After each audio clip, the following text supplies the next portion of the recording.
The black luxury sedan slowed beside an upscale restaurant just as Grant Holloway was reviewing the final numbers on a deal worth nearly $300 million. His driver had spotted an elderly woman stumbling near the dumpsters behind the building and instinctively tapped the brakes. Grant barely looked up at first. Then he glanced through the window.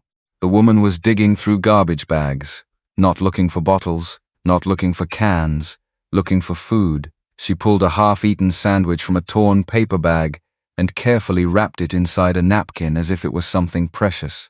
Grant felt his blood freeze. The woman was his mother, Martha Holloway, the same woman he had spent years supporting, the same woman he believed was living comfortably in the house he had paid for, the same woman who now stood behind a restaurant picking leftovers from the trash. Welcome to today's story. If you enjoy emotional drama and shocking twists, don't forget to like this video and subscribe for more unforgettable stories. And before we begin, let me know where you're watching from in the comments. Only 4 days earlier, Grant believed everything in his life was under control. At 61, he was one of the most successful real estate developers in the Pacific Northwest. His schedule was packed months in advance. His company employed thousands. Magazines called him a billionaire. Investors called him a visionary. And every month, without fail, he sent money home. The transfers went to help his mother. At least that was what he believed. Whenever he called, his younger brother Victor assured him everything was fine. Mom's doing well. The house is good. She asks about you all the time. Nothing to worry about. The conversations were always brief. Grant often felt guilty for living so far away, but the guilt eased whenever he saw the transfers leave his account. Money couldn't replace being there. He knew that, but he convinced himself it was the next best thing. Now, standing behind a restaurant, he realized how wrong he might have been. The driver opened the door. "Mr. Holloway?" Grant didn't answer. He stepped out of the car and walked toward the dumpsters. His expensive shoes splashed through a puddle. His tailored suit suddenly felt ridiculous. The old woman still hadn't noticed him. She was focused on organizing scraps of food inside a worn cloth bag. Grant stopped a few feet away. His voice came out barely above a whisper. "Mom." Martha froze. The bag slipped from her hands. A container of cold fries scattered across the pavement. Slowly she turned. For a second she only stared. Her gray hair hung loose around her face. Her coat looked several sizes too large. Her hands trembled. Grant expected tears, relief, joy, something. Instead, fear flooded her eyes. Pure fear. "Grant?" He nodded. "It's me." She looked over her shoulder, then toward the street, then toward the restaurant, as if she were checking whether someone had seen them. Grant felt his stomach tighten. "Mom, what are you doing here?" She rushed toward him and grabbed his arm, not affectionately, desperately. "Keep your voice down." "What?" "Please." Her fingers tightened around his sleeve. "Don't make a scene." Grant stared at her. Nothing about this made sense. "You were digging through garbage, I know. You shouldn't be here, I know." His voice rose despite himself. "Then why are you here?" Martha flinched. The reaction shocked him. She looked thinner than he remembered. Older, much older. Not just from age, from exhaustion, from worry, from something deeper.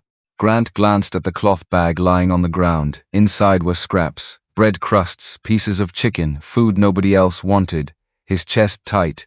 "You've been eating this?" Martha looked away. The silence was answer enough. Grant's heart broke. A billionaire, a rich son who had spent years believing he was taking care of his mother, and yet here she was, looking more like a homeless mother than someone supported by a successful family. The family drama playing out in front of him felt impossible, like some cruel mistake. But it wasn't. He reached for her hand. It felt cold, fragile. "When was the last time you ate a real meal?" She didn't answer. "Mom." Still nothing. A delivery truck rumbled through the alley. Martha seemed nervous, almost panicked.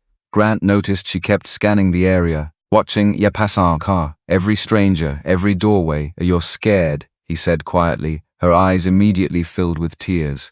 That scared him even more. "Who are you afraid of?" Martha shook her head. "No one. That's not true." "No one, Grant." "Then tell me what's happening." For a long moment she said nothing. The wind carried the smell of grease and rain through the alley. Finally she lowered her head. Her voice barely rose above a whisper. "You shouldn't have come back." Grant frowned. "What are you talking about?" She looked directly at him, and for the first time since recognizing her son, her fear became visible. Raw, unhidden, terrifying. "Take your car and leave." "I'm not leaving, please. Not until you tell me what's going on." Martha swallowed hard. Then she said the words that turned his confusion into dread. "You don't understand." Grant's pulse quickened. "Understand what?" Her eyes filled with fresh tears. "If Victor knows you're here," she whispered, "everything will get worse." Grant did not call Victor from the alley. He wanted to. His hand moved toward his phone more than once while Martha stood beside the sedan, with her shoulders folded inward and her eyes fixed on the street. But something in the way she kept whispering, "Not here," stopped him. So he did the only thing he could think to do. He got her out of there. The driver opened the back door, but Martha hesitated before stepping inside. She looked at the leather seats, then down at her own coat, stained at the cuffs and damp near the hem. Shame crossed her face so clearly that Grant felt it like a blade. "Mom," he said softly, "please." She climbed in slowly and sat at the very edge of the seat, as if the car did not belong to a world she was allowed to touch. Grant sat beside her. The driver pulled away from the restaurant without asking where to go until Grant said the name of a hotel downtown. Not his house, not yet. He needed warmth, food, a doctor, and he needed answers before Victor knew anything. Martha kept both hands clenched around the cloth bag in her lap. Grant looked at it. "You don't need to keep that." She tightened her grip. "It's still good." The words were small, practical, terrible. Grant turned his fist toward the window because he did not want her to see what that sentence did to him.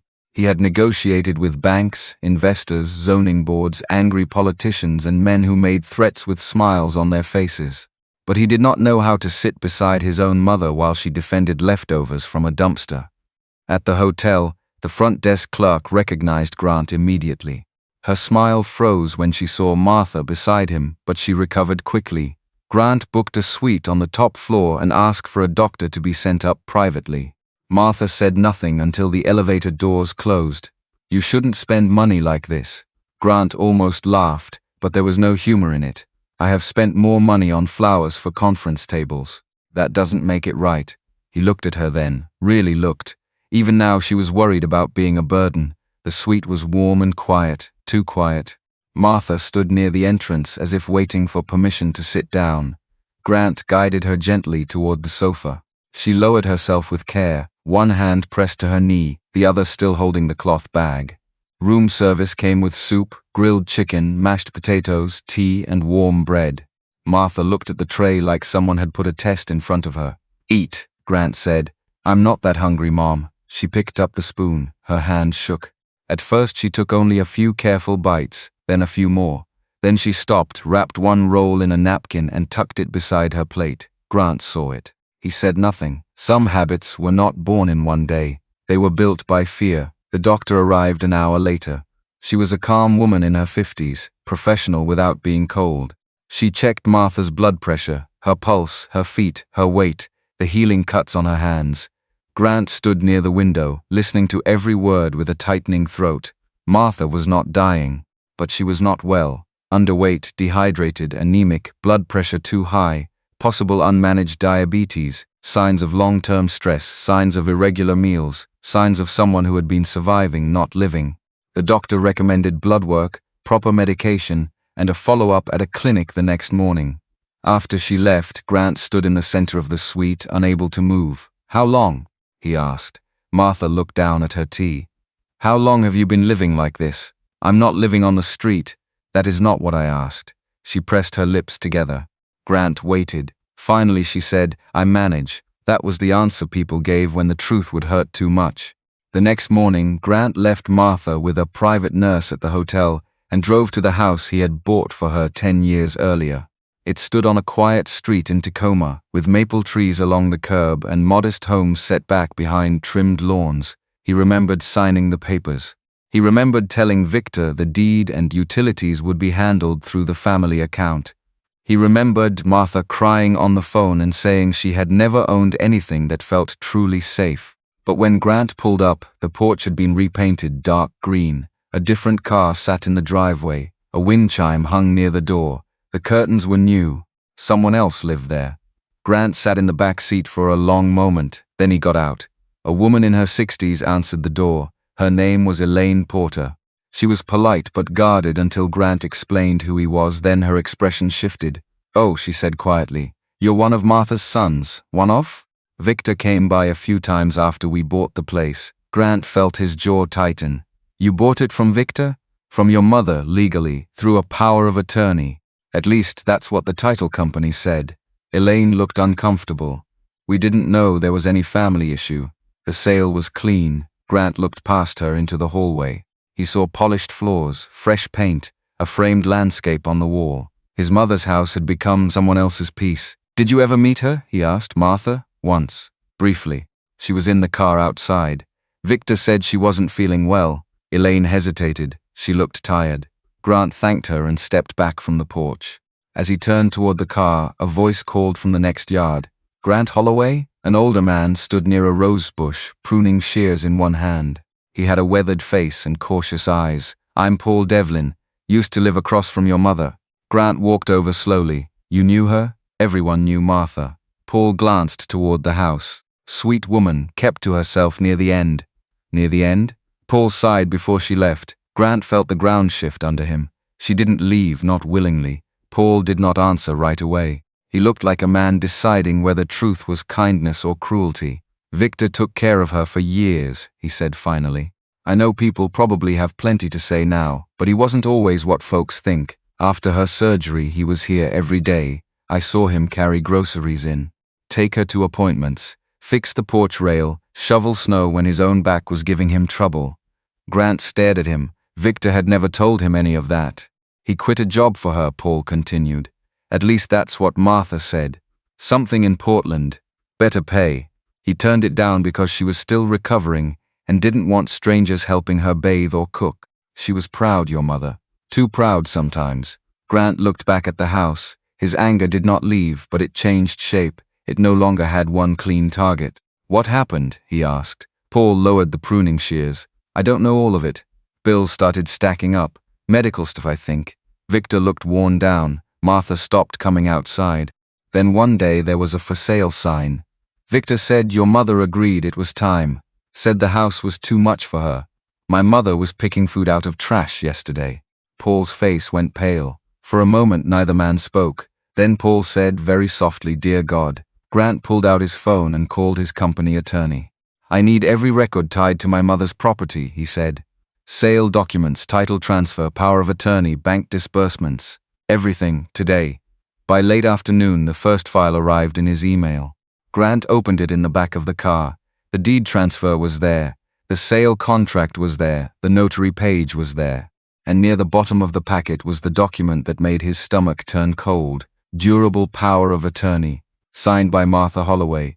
Grant zoomed in on the shaky signature. Then he saw the witness line below it. Victor Holloway. Grant found Victor in a small auto repair shop on the edge of town. Not in some expensive house. Not behind a polished desk. Not hiding in luxury. Victor was standing under the open hood of an old pickup truck, his sleeves rolled up, grease on his hands, his hair thinner than Grant remembered. He looked older, not just by years, by weight, by carrying something for too long and having no place to put it down. For a moment, Grant stood near the garage entrance and watched him. This was his brother. The same man whose name sat on the witness line of a document that had taken their mother's home from under her. The same man Martha was afraid to have notified. The same man neighbors still described with a strange kind of pity. Victor looked up when the mechanic beside him nodded toward the door. His face changed immediately, not surprise, not fear, something colder. So Victor said, wiping his hands on a rag. "You finally came." Grant stepped inside. "We need to talk." Victor gave a short laugh. "That's rich." Grant's jaw tightened. Where did the money go? The shop seemed to quiet around them. Two men near the back looked up, then quickly returned to their work. Victor glanced at them and tossed the rag onto a metal bench. "Outside," he said. They walked behind the building, where broken tires were stacked beside a chain-link fence and the air smelled like oil, rain, and rust. Victor lit a cigarette, then seemed to remember something and put it away without smoking it. Grant noticed. Their mother had always hated the smell. "You sold her house," Grant said. Victor looked at him. "Yes, you had her sign a power of attorney. She signed it. Did she understand what she was signing?" Victor's face hardened. Careful, careful. Grant stepped closer. I found our mother behind a restaurant digging food out of trash. Victor closed his eyes for half a second. It was small. But Grant saw it. When Victor opened them again, the anger was back. And now you care. Grant's voice dropped. Don't do that. Do what? Act like this is about me showing up late so you can avoid what you did. Victor laughed, but it sounded exhausted. You think this started with that house? You think one day I woke up and decided to ruin Mom's life? You signed as witness. I did. You handled the sale. I did. You took the money. Victor looked away. That silence hit harder than denial. Grant felt heat rise in his chest. How much? Victor rubbed both hands over his face. There was grease near his wrist, worked into the skin like it lived there now. It wasn't one clean thing, he said. That's what you don't understand. It never is. It was a bill first, then another bill, then repairs, then a credit card, then Mom needed a specialist that Medicare wouldn't cover fast enough. Then the roof started leaking. Then the furnace went out. Then I lost hours at work because I kept taking her to appointments. You could have called me. Victor turned on him then. I did call you. Grant went still. Victor's eyes were red now, but not from crying, from anger that had lived too long without air. I called your office. I called your assistant. I left messages. You sent money, Grant. You always sent money, but you didn't answer the questions. You didn't ask what the days looked like. You didn't ask if she could still get out of the bath by herself. You didn't ask if she was eating. You didn't ask if I had slept. Grant swallowed. Victor pointed toward the street, toward the city Grant had returned to like a stranger. You built towers. I changed bandages. You gave interviews. I sat in waiting rooms. You sent checks with notes that said, use this for Mom. I used them. Then I used my own. Then I used credit. Then I used whatever I could find. That doesn't explain the house? No, Victor said quietly. It explains the road to it. The answer stole some of Grant's rage and replaced it with something worse, unease. Victor leaned against the fence. For the first time, Grant saw how tired he looked. Not messy, not careless, tired in the way a person looked after years of waking up already behind. She had the surgery 6 years ago, Victor said. You remember that? I paid for it. You paid for the procedure. I took care of the person afterward. Grant said nothing. Victor continued. She couldn't stand without help for weeks. She hated needing anybody. She snapped at me every morning and apologized every night. I cooked, I cleaned, I missed work. I turned down a supervisor job in Portland because she cried when I told her I might move. She said she understood, but her hands shook the whole time, so I stayed. Grant looked down. Victor's voice softened, and that made it hurt more. I stayed because she was Mom, not because I was noble, not because I was better than you, because someone had to be there. A car passed slowly in the alley, tires hissing over wet pavement. Grant remembered Martha sitting in the hotel suite, saving a bread roll inside a napkin. He remembered the fear in her eyes when Victor's name came up. But something changed, Grant said. Victor nodded once. Yes. What? Victor looked at him for a long moment. I got tired of being invisible. Grant frowned. Victor's mouth twisted. You were the successful one, the miracle son, the one she bragged about at church, at the clinic, to neighbors, to anyone who would listen. Grant sent money. Grant bought the house. Grant is doing so well. Grant is so busy. Grant works so hard. His voice cracked at the edge, but he held it together. And I was standing right there with her medication schedule in my pocket. Grant felt the words land, not as an excuse, as a wound. Victor looked away. I loved her. I did. But love doesn't always stay clean when resentment gets fed every day. I started telling myself you owed me, that the money wasn't just for her, that I had earned some of it. Then I told myself I would put it back. Then I told myself I had already given enough. Grant's stomach turned. So you sold the house. She agreed to move to something smaller. Where? Victor didn't answer. Where, Victor? His brother's face folded in on itself for the first time. There was supposed to be an apartment. A real one. I put down a deposit. Then the landlord backed out. Then I had to cover old debts before they sued. Then the money got smaller faster than I thought it would. Grant stared at him, stunned by the weakness of it. Not because it was unbelievable, but because it was exactly how people ruined lives in the real world. Not always through one monstrous act. Sometimes through delay, shame, panic, one lie protecting the last one. And Mom? Grant asked. Victor's voice was barely audible. She stayed with me for a while. What happened? Victor rubbed his eyes. She found some bank statements. We fought. She said she wanted to call you. I told her if she did, you'd send lawyers, not love. Grant stepped back like he had been struck. Victor looked ashamed then. Truly ashamed. I shouldn't have said it. But you did. Yes, and she believed you. Victor looked toward the fence. Maybe part of her already did. The words cut through Grant because there was truth in them. For years he had been easier to reach through wire transfers than phone calls, easier through assistance than conversations. He had made himself distant enough that a cruel sentence could sound possible. Grant's phone buzzed in his pocket. He ignored it. Victor noticed, "Is she with you?" At a hotel. Victor's whole body stiffened. "Is she okay?" "She's underweight, dehydrated, her blood pressure is high. The doctor thinks she may have unmanaged diabetes." Victor's face went pale. For 1 second, the bitterness disappeared and only the sun remained. "My God," he whispered. Grant watched him closely. "You didn't know?" Victor swallowed. "She stopped letting me close. After the fight, she left. I looked for her. Not enough, but I looked. Why was she afraid of you?" Victor flinched. "Because I'm the one who made her feel like she had nowhere left to go." The honesty hung between them. It did not forgive him, but it made him human.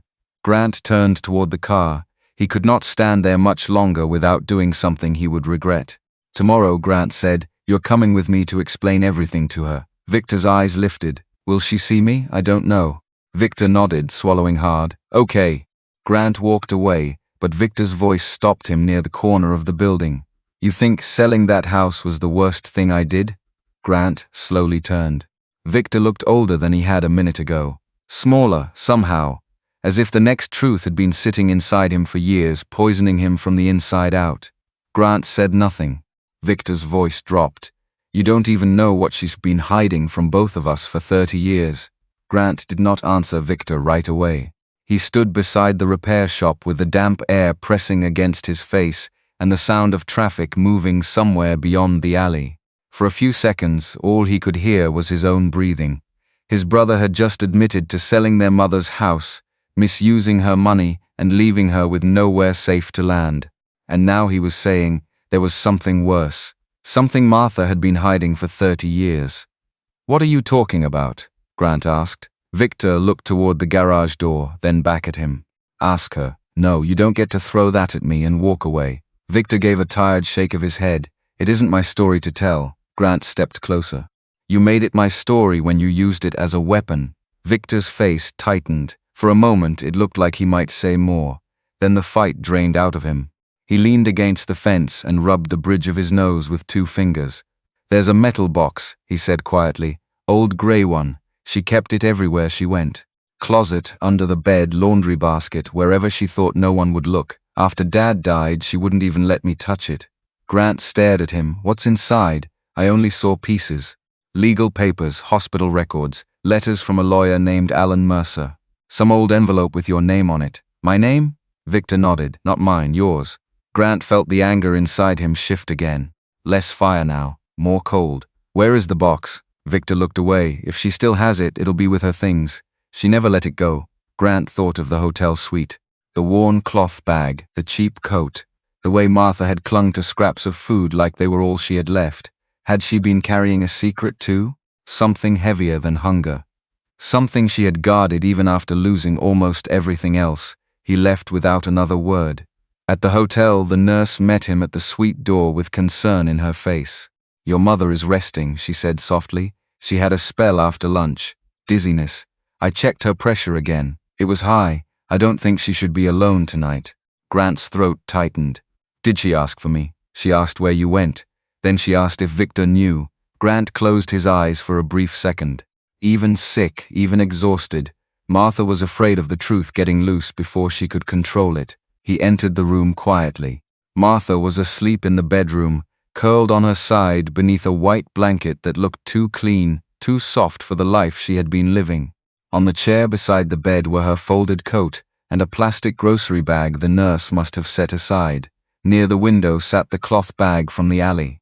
Grant stood there looking at it. He knew he should wait, he knew that, but Victor's words would not leave him. An old metal box, legal papers, hospital records, letters, his name. He walked to the cloth bag and opened it carefully. Inside were small practical things, a sweater with a missing button, a pill bottle with a faded label. a cracked comb, 2 napkins folded around bread, a grocery receipt, a church bulletin from months earlier. At the very bottom, wrapped in a dish towel, was a small gray metal box. Grant stopped breathing for a moment. It was no bigger than a shoebox. The paint had chipped along the edges. A strip of masking tape ran across the lid, old and yellow. No lock, just a latch bent slightly to the side. His hand hovered over it. From the bedroom, Martha stirred. Grant froze. She did not wake. He carried the box to the small dining table and sat down. His fingers felt clumsy as he opened the latch. The first thing inside was a stack of letters tied with a blue ribbon. The paper had aged to a soft cream color. The handwriting was careful, slanted, unfamiliar. Beneath the letters were copies of legal forms, a sealed envelope, and a folder from a clinic that had closed years ago. There was also a faded business card. Alan Mercer, attorney at law. Grant picked it up slowly. His pulse had begun to pound.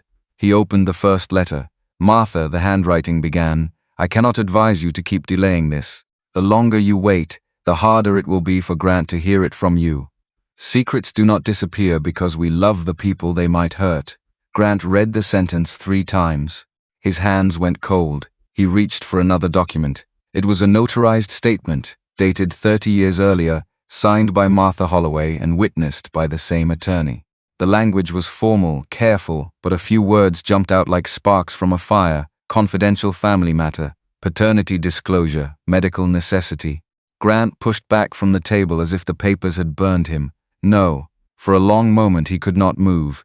Then he opened the clinic folder. Inside were lab forms, copied records, and a letter from a medical office. The medical language was clean and distant, the way paperwork always was when it had no mercy for the people reading it.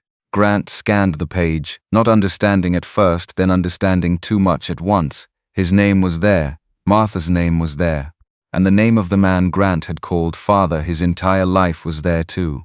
Thomas Holloway. The letter referred to an exclusion, a biological impossibility. Grant's vision blurred. He stood too fast and the chair scraped the floor. In the bedroom, Martha woke. Grant? Her voice was weak, confused. He turned toward her, papers in his hand. She appeared in the doorway a moment later, one hand gripping the frame, her face pale from sleep. Then she saw the open box on the table. Everything in her changed. Not anger, not surprise, grief, old grief, the kind that had been waiting for this exact moment for half a lifetime. You opened it, she whispered. Grant could barely speak. What is this? Martha's eyes filled. I was going to tell you. When? She flinched. When, Mom? Her hand tightened around the door frame. When I found the right words. Grant laughed once. It came out broken. 30 years wasn't enough? The nurse stepped into the hallway, alarmed by the raised voice, but Martha lifted one trembling hand. It's all right, she said, though nothing about her face looked all right. Grant held up the clinic letter. This says Dad wasn't my biological father. Martha closed her eyes. That was the answer. A sound left Grant's chest. Not a sob, not a word, something in between. Thomas Holloway had been gone for years, but to Grant he was still the measure of a man. Steady, patient, quiet. The one who taught him how to keep his word. The one who believed in him before the banks did, before the investors did, before anyone else saw anything worth betting on. And now a piece of paper was telling him that the foundation of his life had been built over a secret. Who knew? Grant asked.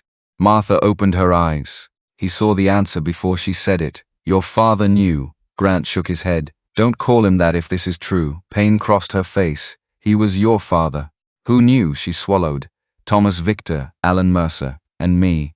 The room went silent. Grant stared at her. Victor knew? Martha did not look away, not at first, later, after your father passed. Grant's mind raced back to Victor standing behind the repair shop. The bitterness, the contempt, the wound under every word. You let him carry this too? Tears slipped down Martha's cheeks. I made mistakes, Grant. He looked at the table again, the letters, the clinic records, the legal forms, the sealed envelope. There was one document he had not opened yet.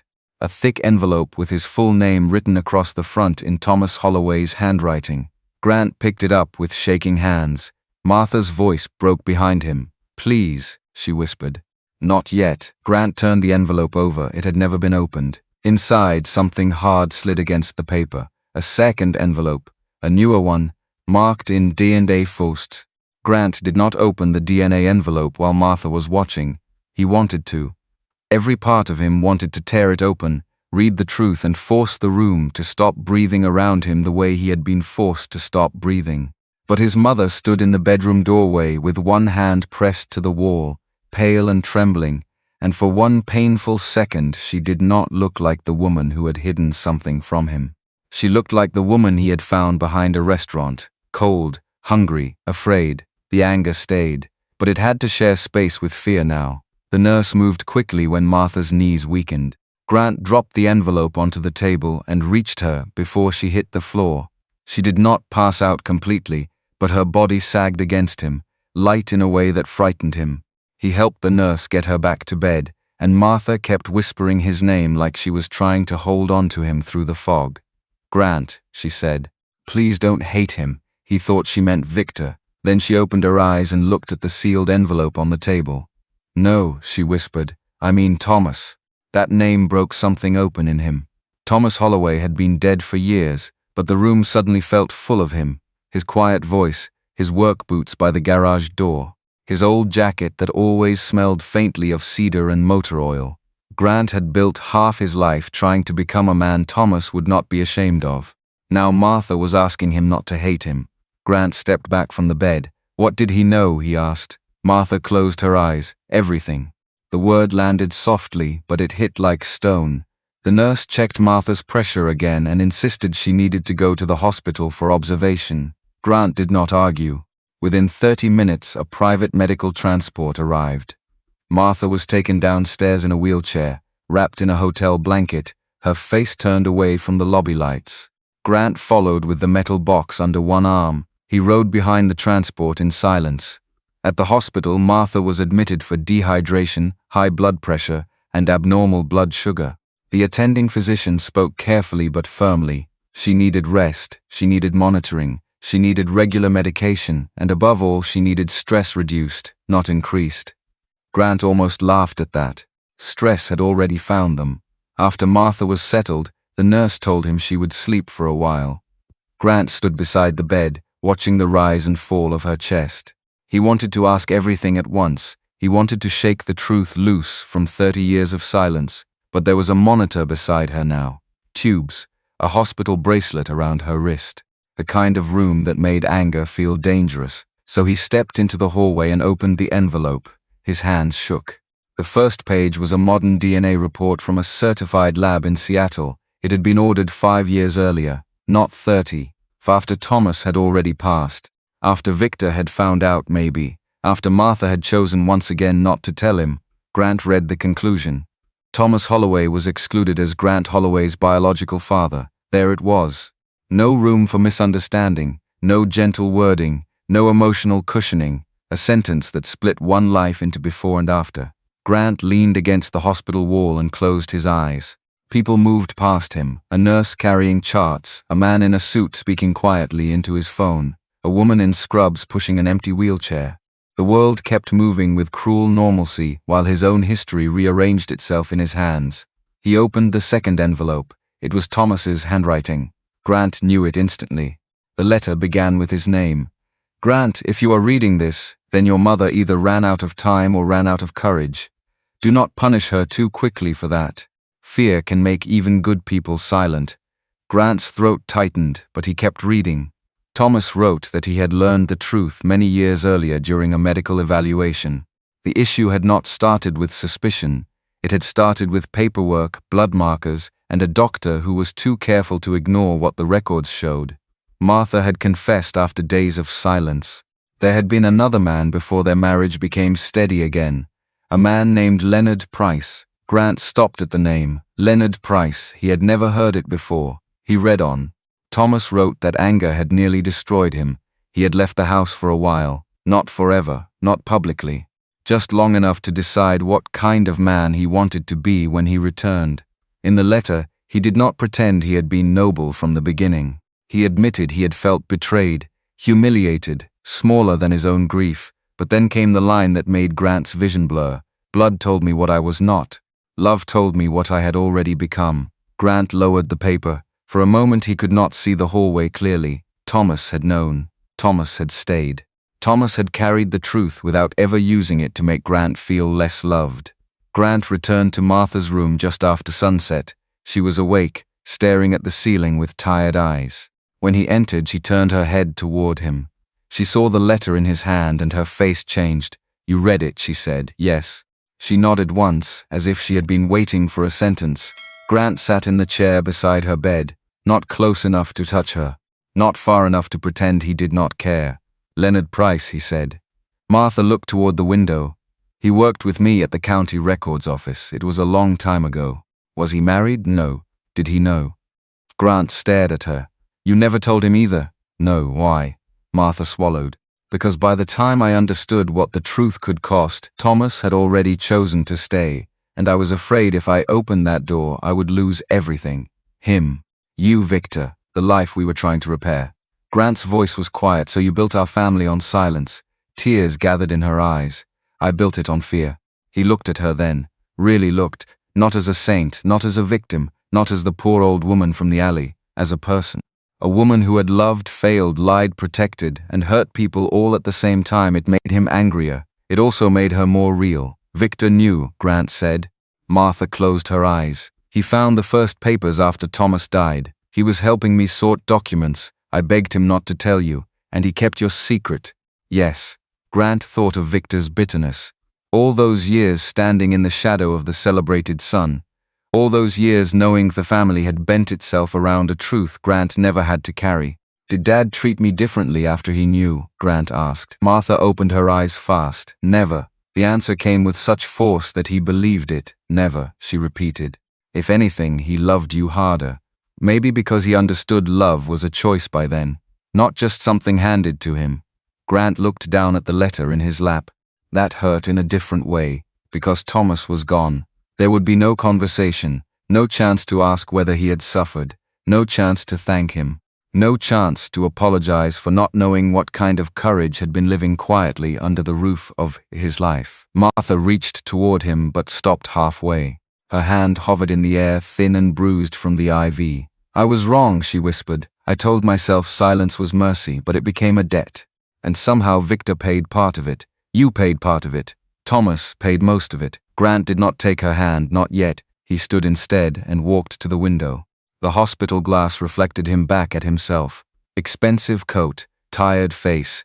A man who had thought wealth meant control, only to discover that the most important parts of his life had been decided in rooms he never knew existed.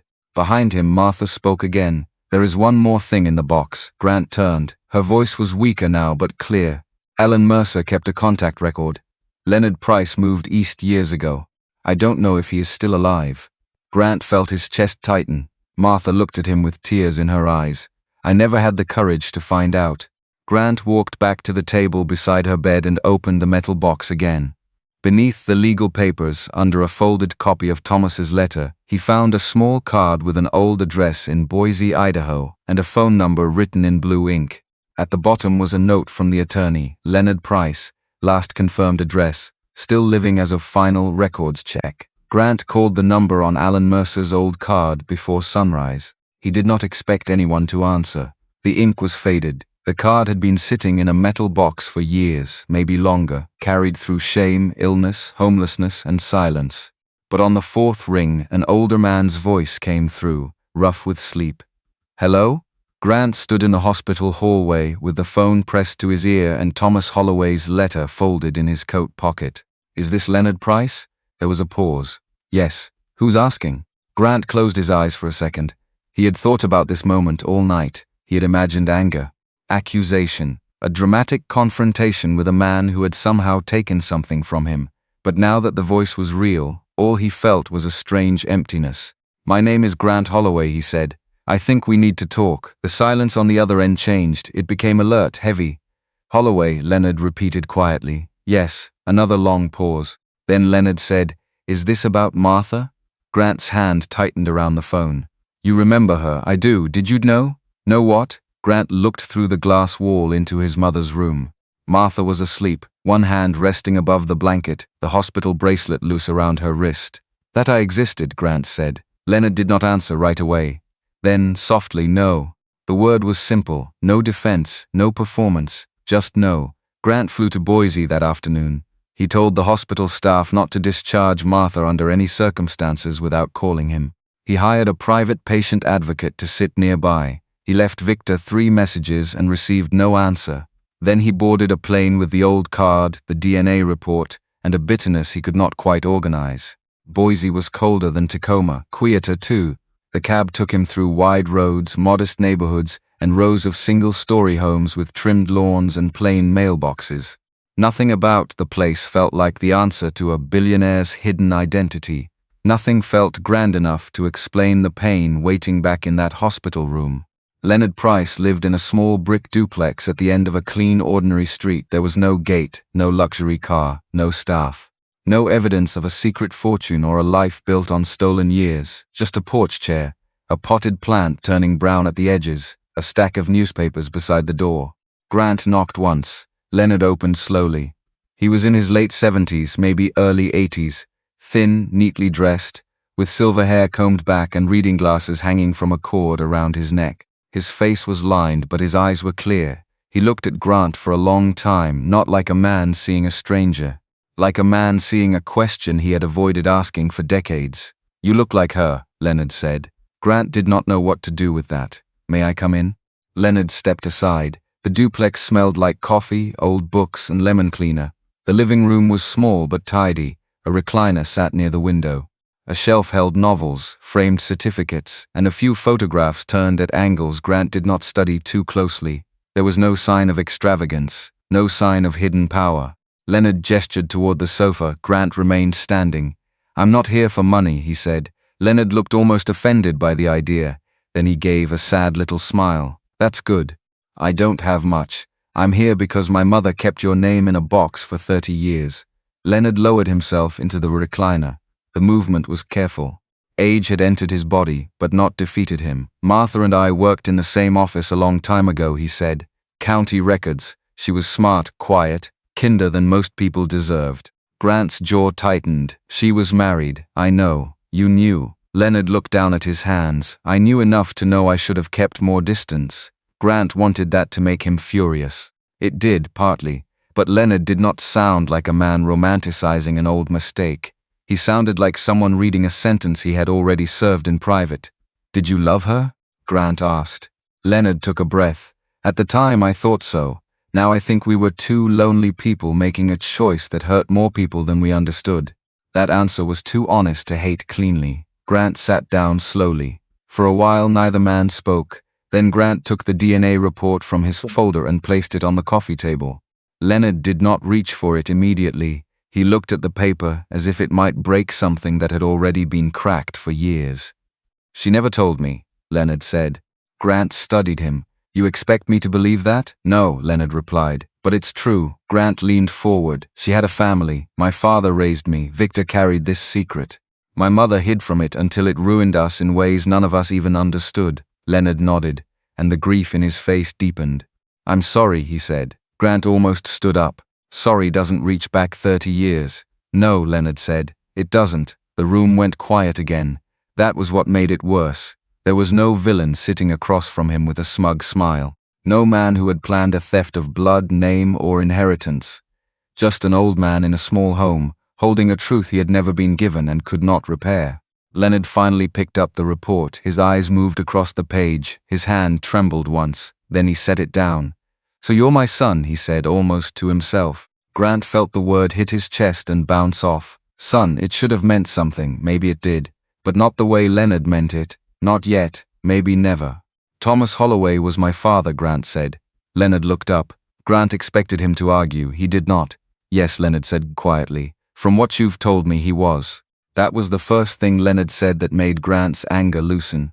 Not disappear, just loosen. Leonard rubbed his thumb along the arm of the chair. "I can answer whatever you want. Medical history, family names, anything practical. You deserve that much." Grant nodded slowly. That was the right word. "Real, not magical." He asked about heart disease, diabetes, cancer. Leonard answered carefully. He wrote down names of clinics, conditions, medications.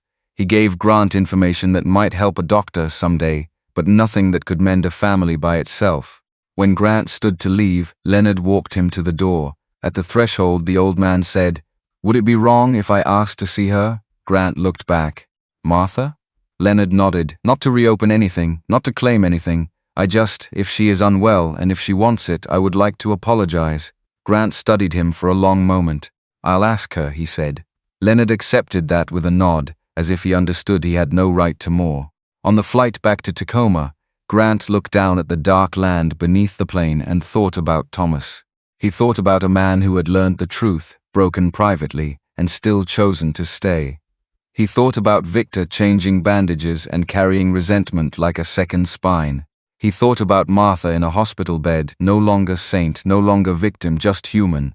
Truth had not healed him, not yet. It had only removed the walls he had been leaning on.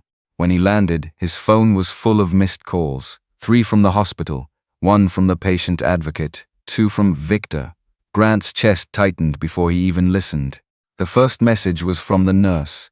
Mr. Holloway, please call us as soon as you receive this. Your mother is not in her room. He stopped walking in the middle of the airport terminal. The second message was worse. We found her IV removed. Her clothes are gone. Security is checking exits now. Grant's hand went cold around the phone. Then he played Victor's message. His brother's voice was shaking. Grant, call me. Mom left a note. She said she's sorry. She said she can't let us destroy each other over her anymore. Grant called Victor before he reached the hospital parking lot. His brother answered on the first ring. Where are you? Grant asked. At the hospital. Stay there. She's gone, Grant. I know that. Stay there until I get there. Victor's breathing came uneven through the phone. She shouldn't have been able to leave. She's weak. She had an IV in her arm. Grant moved fast through the terminal toward the exit. Did she take the metal box? No. Grant stopped walking. What? She left it. The box is still here, but there's a letter. Grant felt a cold weight settle inside him. Don't read it without me. There was a pause. Then Victor said quietly, too late. By the time Grant reached the hospital, Victor was standing outside Martha's room with the letter folded in one hand. He looked like he had aged 10 years since the repair shop. His eyes were swollen, his jaw was tight. The anger that usually protected him was gone, and without it he looked almost lost. Grant did not ask if he was okay. Neither of them was. The room had already been stripped of Martha's presence. The bed was empty. The blanket was folded back. Her hospital gown lay on the chair. The monitor had been turned off, and the silence it left behind felt accusing. On the bedside table sat the gray metal box, open. The old papers were still inside, but one envelope had been removed and torn carefully along the top. Victor handed Grant the letter. She wrote both our names, he said. Grant unfolded it. The handwriting was Martha's, uneven, tired, but clear enough. My sons, the letter began. If you are reading this, then I have done another cowardly thing. I am sorry. I have spent too many years hiding the truth because I was afraid of what truth would cost me. Now I see the cost was never mine alone. Grant felt Victor watching him. He kept reading. Martha wrote that she had loved them both, but not always equally in the way they needed. She admitted she had placed Grant on a pedestal because his success made her feel as if her suffering had meant something. His money, his name, his distance, all of it had become proof to her that at least one part of her life had turned out right. And Victor, she wrote, was the one she expected to stay, the one she leaned on, the one she complained to, the one she asked for help because he was near, because he was practical, because he never said no fast enough. Grant looked up. Victor's face had gone hard, but his eyes were wet. Grant read the next paragraph aloud, though his voice almost failed. I told myself Victor was stronger because he stayed. I told myself Grant was doing enough because he sent what he could. I was wrong both times. Victor was not stronger, he was tired. Grant was not absent because he did not love me. He was absent because I let him believe money was enough. Victor turned away, pressing his fist against his mouth. The letter continued. Martha wrote that she had known resentment was growing inside Victor, but had not wanted to face it. She had seen the way he stopped laughing, the way he grew quiet when she praised Grant, the way he stood in the doorway while she told neighbors about her successful son and forgot to mention the son who had driven her to the cardiologist that morning. She wrote that none of that excused what Victor had done, but it helped explain what she had ignored. Then came the part that made Grant sit down. I hid the truth about your father because I thought I was protecting the family, but the truth did not disappear. It moved into the walls. It moved into Victor. It moved into my silence. It became another thing he had to carry because I was too afraid to carry it in the open. Grant lowered the page. Victor whispered, "Keep going." Grant did. Martha wrote that she had left because she could not bear to watch them destroy each other while she lay in a hospital bed being treated like the innocent one. She said she was not innocent. She had been wronged, yes. She had also wronged others. She had suffered, but she had also allowed suffering to grow in places she refused to look. At the end, her words grew shaky. "I do not know where I belong anymore. Not in the house Grant bought. Not in Victor's home. Not in a hospital room where everyone looks at me like I am the only broken one. I need to go back to the last place where I remember being useful before secrets, before pride, before all this pain. Do not come after me angry. If you come, come as brothers. If you cannot do that, let me sit with my shame alone." Grant read the final line twice. Then he looked at Victor. "The last place she remembers being useful," he said. Victor wiped his face with the heel of his hand. "County records." Grant nodded slowly. "She worked there. Before she retired, before Dad got sick, before everything." Grant stood. "Where is the building?" Victor was already moving toward the door. "Old municipal annex downtown. They moved offices years ago, but the building's still there. Part of it's used for storage now." They left the hospital together. For the first time since Grant had returned, they did not argue in the car. Victor drove. Grant sat beside him with Martha's letter on his lap and Thomas's letter in his coat pocket. The two pieces of paper felt heavier than any contract he had ever signed. Outside, Tacoma moved past them in wet gray streaks. People walked under umbrellas. Cars rolled through traffic. Restaurants opened for dinner. Life kept its ordinary rhythm while the Holloway family chased an old woman through the wreckage of its own silence. Halfway downtown, Victor spoke. "I hated you sometimes." Grant looked at him. Victor kept his eyes on the road, not every day, not all the way, but enough. Grant did not answer. Victor's hands tightened on the wheel. "When Mom talked about you, I felt like I disappeared. Then I hated myself for feeling that way because she was proud. She deserved to be proud of one of us." "One of us," Grant repeated quietly. Victor's mouth twisted. "That's how it felt." Grant looked down at the letter. "I thought sending money meant I hadn't abandoned anyone," he said. It was easier to believe that. Victor nodded once. "Not forgiveness, just acknowledgement. That money saved us more than once," Victor said. "I need you to know that. Before I twisted it into something else, it helped. A lot." Grant looked at him. And then I started counting what I gave against what you gave. That's a dangerous kind of math." The sentence stayed in the car after he said it.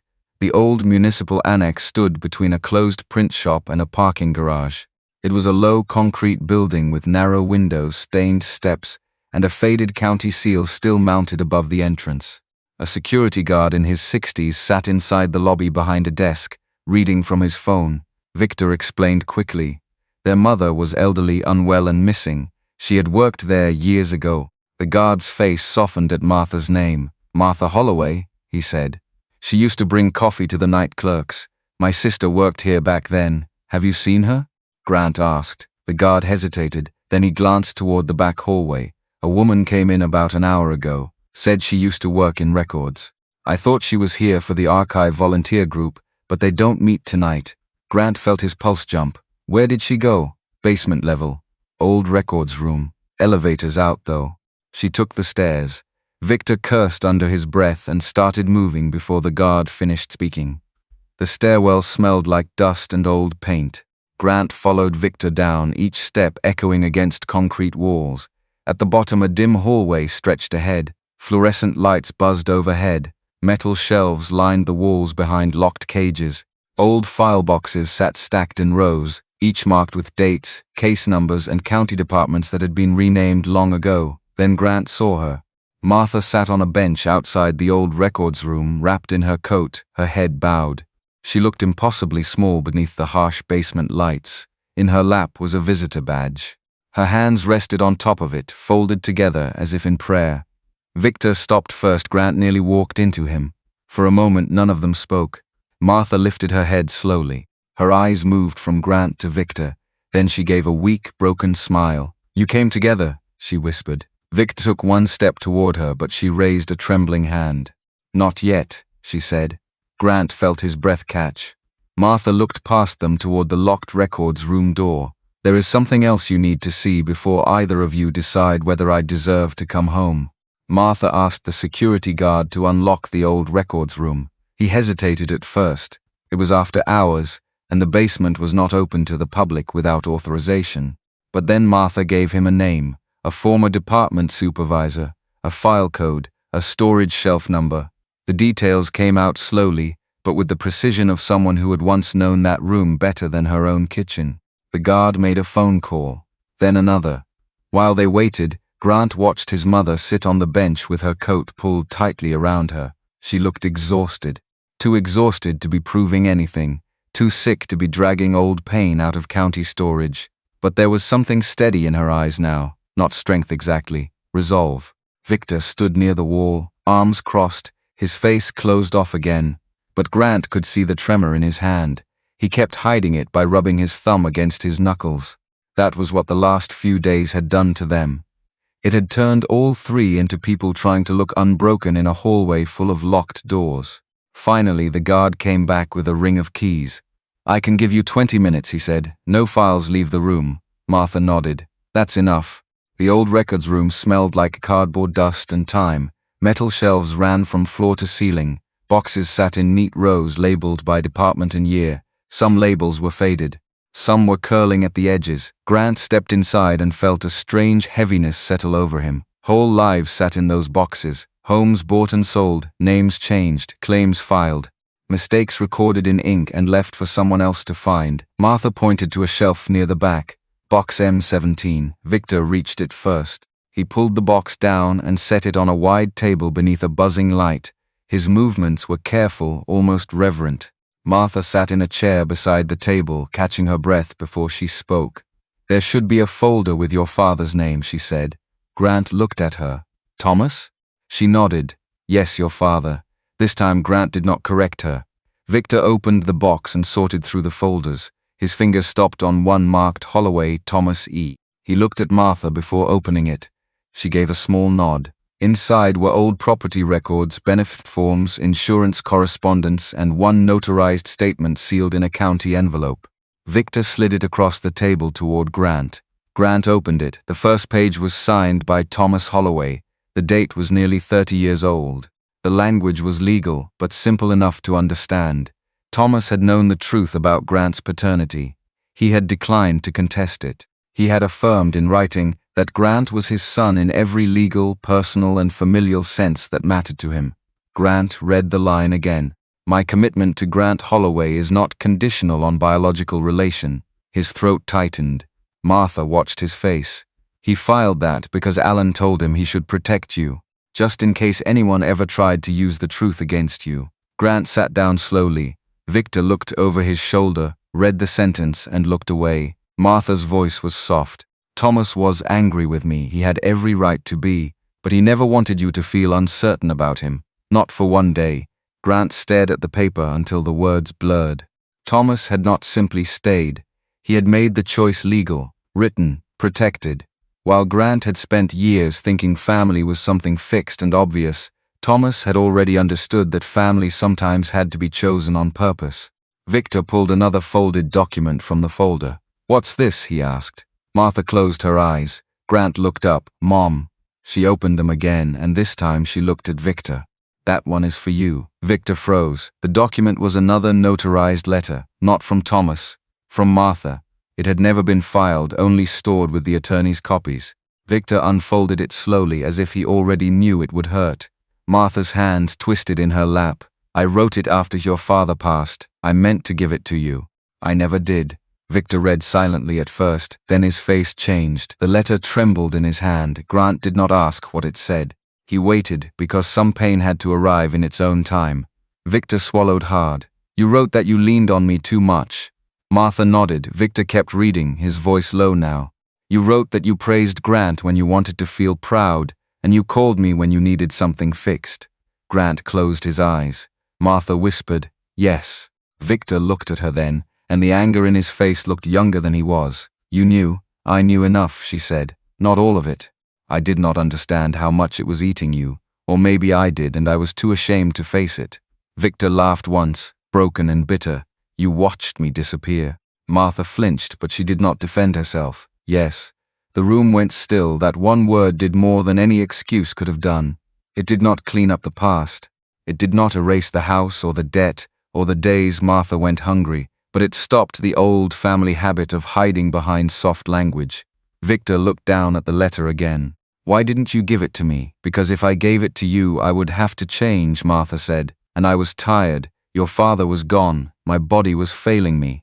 Grant was far away. You were near. So I kept taking from the person who kept showing up. Victor's eyes filled, but he forced the tears back. That doesn't make what I did right. No, Martha said. It doesn't. She turned to Grant. And what I did to you was wrong too. I let you believe the story was simpler than it was. I let you believe you could support me from a distance and never see the cracks. I did not ask for you when I should have. Part of me was proud. Part of me was punishing you for leaving. And part of me liked being able to say my successful son was taking care of me, even when the son beside me was the one doing the daily work. Grant looked at her across the table. For years he had thought guilt could be managed like a bill, paid every month, filed away, kept current. Now he saw how childish that had been. I should have come home, he said. Martha's face crumpled. He did not raise his voice. That made it hurt more. I should have looked at your refrigerator, your medicine bottles, your roof, your face. I should have known if you were eating. I should have known if Victor was drowning. I thought money was love because money was the thing I had. But it wasn't enough. Victor leaned against the table, his head bowed. Grant turned to him. And you, Grant said. You should have told me before you sold the house. Before you took money. Before you scared her into silence. Victor nodded. No argument, no excuse. I know. Martha tried to stand, but Grant moved quickly to help her. This time she let him. Her hand was cold against his sleeve. I want the rest returned, she said to Victor. Victor looked up. Whatever is left from the sale, whatever account you used, whatever property or savings came from it, I want it placed where Grant and an attorney can see it. Not because I hate you. Because love without accountability is just another way to keep lying. Victor's face tightened. Then he nodded once. I'll do it. Grant believed him. Not fully. Not blindly. But enough to hear the beginning of something real. Martha looked from one son to the other. I do not ask you to forgive each other tonight. That would be too easy. Too cheap. I ask you not to walk away before the truth has a chance to do its work. Victor wiped his face with the back of his hand. I don't know how to be your son without owing you or resenting him. Martha reached for his hand. She did not grab it. She offered hers and waited. After a long moment, Victor took it. Grant looked at their joined hands, then at Thomas's statement on the table. The room felt smaller now. Not because the pain had shrunk, but because there was finally less silence around it. The guard appeared at the doorway. I'm sorry, folks. Time's up. Martha nodded. Grant gathered the copies they were allowed to photograph, not remove. Victor placed the original letters back into the folder with surprising care. When they left the records room, Martha's steps were unsteady, so both sons moved to either side of her. For the first time in years, she walked between them, not saved, not forgiven, not healed, but held. At the top of the stairs, Grant paused and looked back down the dim hallway. Then he turned to his mother. I'm taking you back to the hospital tonight, he said. No arguments. Martha gave the faintest smile. You sound like your father. Grant felt the words reach him differently this time. He did not answer right away. Then he said, good. Outside, rain had begun to fall against the sidewalk. Victor helped Martha into the car while Grant stood under the awning, looking across the street at a dark, boarded-up building beside the old annex. Its windows were covered with plywood. A faded sign hung crooked above the entrance. It had once been a community dining hall. Grant stared at it longer than he meant to. Victor noticed. What? He asked. Grant did not take his eyes off the building. I think I know what I'm going to do with the money. 3 months after Martha walked out of the hospital, the boarded-up building across from the old municipal annex had light in its windows again. It did not happen quickly. It did not happen with speeches or cameras or a ribbon cut by someone important. Grant bought the building quietly through one of his smaller companies, then transferred it into a non-profit trust with his mother's name nowhere on the front. Martha had refused that part. She said she had spent enough years being turned into a symbol by her own family. She only wanted the place to be useful. The building had once been a community dining hall. Its kitchen was old but solid, the floors needed work, the roof leaked in two corners, one wall had water damage. Grant could have torn it down and built something sleek, something worthy of glossy magazine photos. Instead, he listened when Martha said the place should still feel like a building ordinary people could walk into without feeling ashamed. So they repaired it. Not perfectly, honestly. Warm lights, clean tables, a small clinic room, a shower area, lockers, a pantry. A quiet office where older adults in housing crisis could meet with a social worker, an attorney, or someone who simply knew how to sit and listen.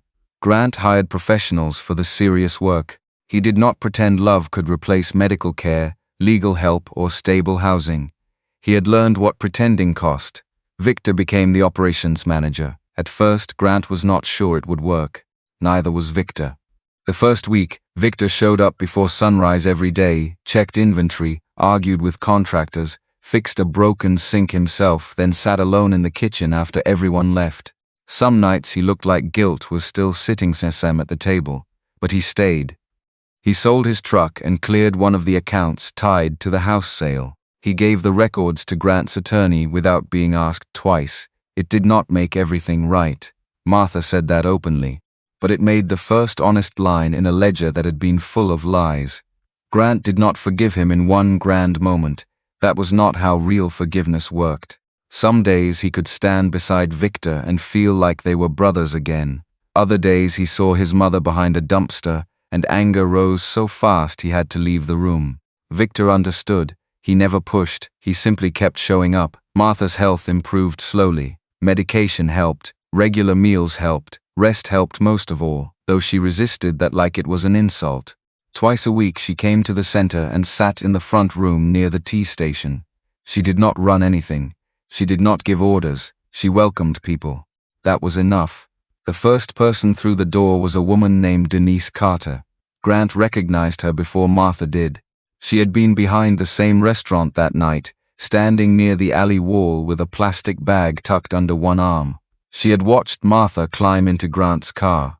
Back then, Grant had barely noticed her. He had been too focused on his own shock, his own mother, his own shame.